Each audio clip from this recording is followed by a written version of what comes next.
if you can pull up pictures of John F. Kennedy and LBJ. John F. Kennedy looking at LBJ, okay? So when you look at John F. Kennedy looking at LBJ, there are many instances where, you know, you just don't see a lot of trust in the way he looks at him. You don't see a lot of where, you know, he's worried what's going to happen here. So it's kind of like the case where he has to go get him as a VP to help him because he had Texas and et cetera, and he had a lot of power, and LBJ was more driven to become a president than JFK was. JFK wasn't really supposed to be the president. Out of the Kennedy, it was supposed to be Joseph, the oldest son. John F. Kennedy, kind of like he's the last guy that ends up becoming a president. So you look at LBJ, a lot of ambition there to become a president. Okay, that's one person you look at. The other one, mob. What you know, John F. Kennedy was trying to do to the mob, making their life a little bit tougher. RFK, his brother, so could have been the conversation of the mob talking to each other where you have this a potential conversation with multiple mob bosses talking to each other saying, look, are you seeing what RFK is doing, targeting everybody after we helped him out in Chicago or Illinois? Yes. We got to take this guy out. One of the mob bosses says, if we take him out, John F. Kennedy is going to spend the rest of his life targeting us. But if we take John F. Kennedy out, RFK loses his power. He won't be able to do anything. We start with John F. Kennedy first, and then we go to RFK. We're done with. And we don't have to worry about them coming after us. So, okay, cool. Let's go that route. And then, you know, if you've seen Godfather 2, there's a scene in Godfather 2 where in Lake Tahoe they're trying to kill Michael. They come and shoot up Michael's house with the glasses. I don't know if you've seen this one scene where it's getting shot up.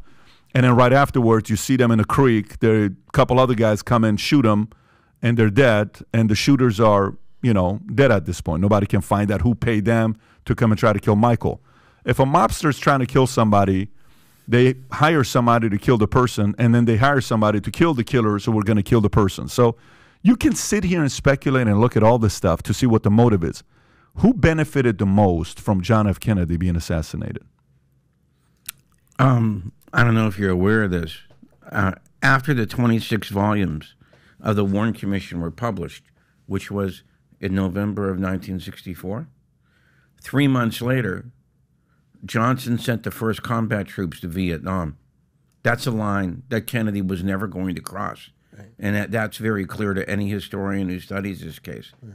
And I don't have to tell you what a big amount of money was made on dredging up things like Cameron Bay, Bell helicopters, Huey, et cetera. You're talking about hundreds of millions of dollars, okay, that were spent over there. And so this is why some people consider what Eisenhower referred to, which I'm sure you're aware of, what he called the military-industrial complex. We must never let them encroach on our human rights and liberties. All right. So I believe that that was at least part of the reason for, see, this whole debate that sprouted after JFK came out, they now have these guys declassified so many records on this issue, of this whole issue about Vietnam, that I don't think it's debatable anymore. JFK was never going to go into Vietnam, and he was getting out at the time of his assassination. I'm sure you're aware of that he issued an order. And remember, Patrick, there were no combat troops in Vietnam, right. Only advisors at the time of JFK's death. There was not one combat troop in when he was inaugurated. There was not one combat troop in the day he was assassinated.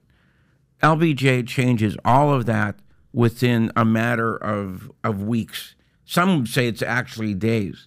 All right, and there's that famous scene in JFK, which I'm sure you're aware of, where he's talking to the Joint Chiefs, and he says, just get me reelected, and I'll give you your war. Okay, so I think that's one of the very serious motives in the JFK assassination.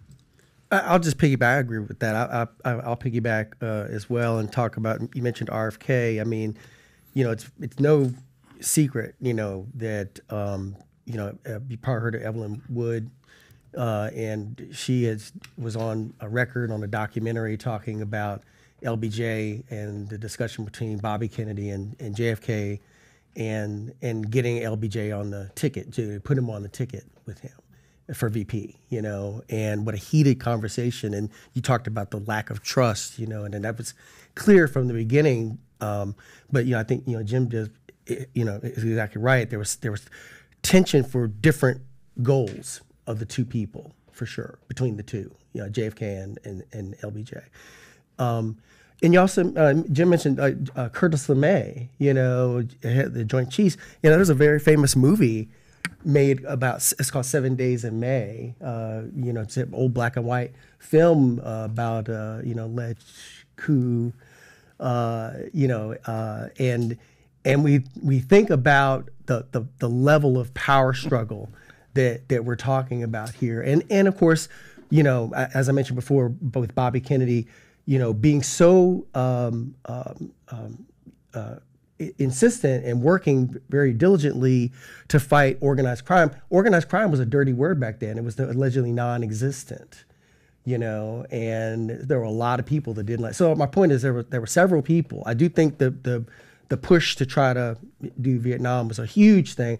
But there are a lot of people that these civil rights issues, fighting organized crime, there are a lot of people that had a lot of different motives. So with all the craziness taking place, I believe future looks bright. If you believe future looks bright, get your latest Future Looks Bright hat of Valuetainment. It says Future Looks Bright here, Future Looks Bright here. We got them in white, we got them in black, we got them in red. Our black on black sold out. These are about to sell out. If you haven't ordered one yet, we had a person in Michigan, bought one, then he bought 3. Then when those 3 people weren't in the office, they had to order 58 of them because people wanted the Future Looks Bright hat, especially during times like this, because ain't nobody saying Future Looks Bright. To order your Future Looks Bright hat, click over here. And to watch the entire podcast, click here. Take care, everybody.